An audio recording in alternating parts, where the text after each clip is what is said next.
Hey, what is going on, guys? BSD Speer here, back with another Destiny video. In today's video, we're going to be showing you guys the new 390 Light Crota's End encounter, as well as the challenge mode and how to complete it.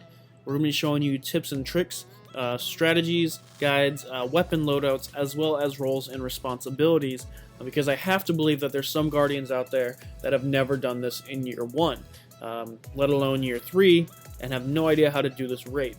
So as always, guys, drop a like if you enjoy the video, subscribe if you're new here, and let's get started with how to complete the Crota challenge.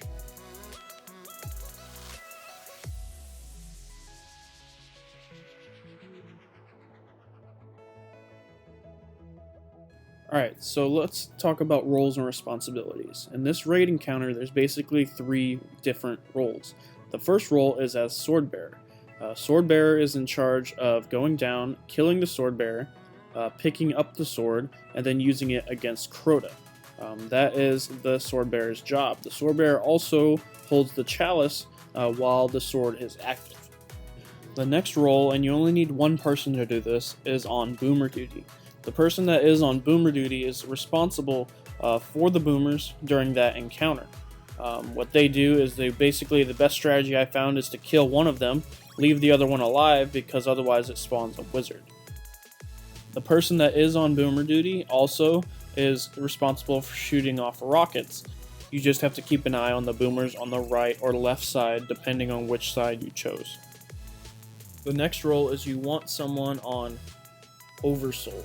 Now, if you do happen to have a hunter that has Celestial Nighthawk, definitely want to use that, and that person can be in charge of Oversoul. This is going to help all of your other teammates out because they don't have to worry as much about DPSing Oversoul.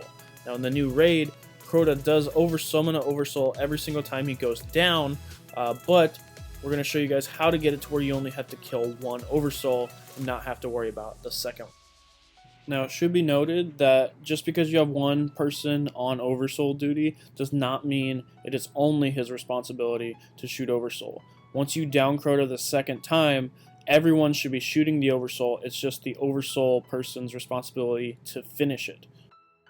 Alright, so let's talk about classes and weapons. As far as weapons go, everyone you should be using a rocket launcher with tracking. It doesn't necessarily have to be Galahorn.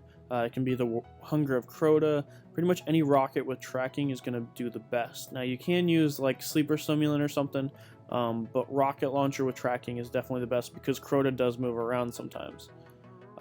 So as far as classes go, like I mentioned with the Oversoul person, it's best if you have one person with the Celestial Nighthawk, so one gunslinger, 2 defenders with bubbles, one of them running blessings and one of them running weapons, and then the other 3, it really doesn't matter the subclass, but it does help if you have like a Stormcaller or a Night Stalker, for example, that can spawn orbs in the beginning. So we're going to go ahead and show you how this all plays out. So when you all step on the crystal that starts the encounter, the doors open up and then the ads start firing. So this is the perfect opportunity where you want to spawn as many orbs as you can. That way everybody has their supers and everybody can get their bubbles out and their Celestial Nighthawk, and there's no problems. Once you guys clear out all the ads, you're going to choose a side, left or right. Everybody goes out the same door. I found it easier to go right, but in the old year 1 days, I would always go left. Make sure everybody is ready and goes out the door at the same exact time. So if you have to pop a heavy synth, if you're waiting for your super, anything like that, wait till the whole group is ready to go out the doors. Now, once you go out the doors, the Sword Bearer is going to drop down and kill the Sword Bearer and grab the chalice. Make sure the Sword Bearer grabs the chalice, that way you don't have everyone else running down to get it. Now, once the Sword Bearer actually jumps down, the Titans are going to actually drop their bubbles, and I'm going to show you where to drop them. The bubble needs to be placed right here, right? See how it's right in between you and the boomers? Stand on the opposite side of it in the boomers towards the back. That way Crota can't hit you, and he can't hit you. And when it's time to pop your rocket, make sure you're not in front of or behind a green dot. Jump up, pop a rocket, and wait. I couldn't have said it better myself. Now, the bubble can be placed on left or right side, but whichever side you choose, everything you do has to be on the same side. Otherwise, the boomers on the opposite side are going to look at you. Alright, so once everybody's in position, Sword Bearer will let us know when to fire. So everybody that's shooting rockets, aim at Crota. When he says fire, let him rip. Once 3 rockets hit him, that's when Sword Bearer goes in for the swing. Now, after Crota stands back up, he'll summon Oversoul. Don't shoot Oversoul right now. Shoot Crota first, and then once Crota goes down, then everyone else focus on shooting Oversoul. So this is where your Celestial Nighthawk would come in. Everybody pull out your snipers and your primaries and go to work. Now what you guys will notice is when it comes to shooting rockets at Crota, what I do is I shoot 1 Gallahorn shot, and then I switch to my primary to keep the damage on him. If damage is not consistently on Crota, his shield will regenerate. So that's why I always do it that way. Now, if you are the one running Celestial Nighthawk and you're in charge of Oversoul, there is a timing that you want to do. Basically, pop your Oversoul once Crota goes down, and then once it's about to turn orange, make sure you shoot the Oversoul. If you wait too long, there's risk of it blowing up. If you shoot it too soon, there's a chance you'll get a second Oversoul, so be prepared for that as well. So once that damage phase is done, everybody heads back inside and pass around the chalice to heal everyone up. Now, as far as the challenge goes, basically you have to have a different Sword Bearer every time. So if I ran Sword Bearer the first run, someone else would have to go the second one. I could not run Sword Bearer again. So it's a good thing to keep in mind to have 3 Sword Bearers ready to rock and roll. Now, the damage part, you can see his health where it's at right now. Basically, if you can have your first Sword Bearer get about 6 hits in, the second Sword Bearer get about 5, and then the last Sword Bearer can damage them, depending on their skill. I can get 8 hits in, actually, I think is the maximum, but on average, most people get about 5 or 6. So, once you see Crota rotating back around, give the chalice back to the Sword Bearer and rinse and repeat. Now, once you get to your second Sword Bearer and that run is already done, next up is going to spawn ogres. Ogres are going to spawn in every sword after his health is cut down to half.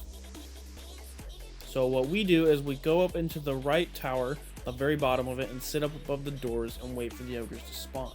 There's going to be 1 ogre spawning in this tower and 1 ogre in the other. Basically, you can kill it, however, just make sure you don't blow yourself up. Once we kill the first one, we drop down, everybody pulls out snipers, and then you snipe the other ogre. If you don't kill it quick enough, it'll run into the middle of the room, so if you're having trouble finding it, that's where it is. Now, when everyone's heading back in, there's going to be a bunch of Thrall, including Cursed Thrall. Make sure you watch out for them, kill them if you can. Once you reach the top of the stairs, make sure you jump when heading back into the room. The boomers are in the tower above you, and they will blow you up.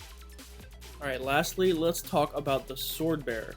If you are the Sword Bearer, there's a couple different things you need to keep in mind. Make sure you have the chalice first off.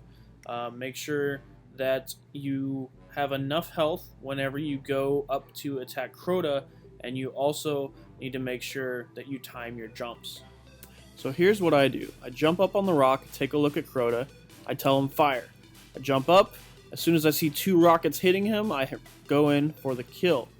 Now, as far as your swings go, you can do just the standard R2, or what I've learned to get 8 hits in, if you slide R1, R1, R2, and then R2, you can get 8 hits with 1 sword. If you're not used to being Sword Bearer, it might take a few trial runs, so let that person go first so they can get their practice hits in. Once you get your groove though, and everybody has in place and their positions, you can definitely take care of the Crota challenge, no problem. So there you guys go. That's how you complete the Crota challenge on the new 390 Light Crotas and Raid. That's all for today's video. Thank you so much for watching. I'm BSD Speer. As always, drop a like if you enjoyed it, subscribe if you're new here, and we'll see you guys next time.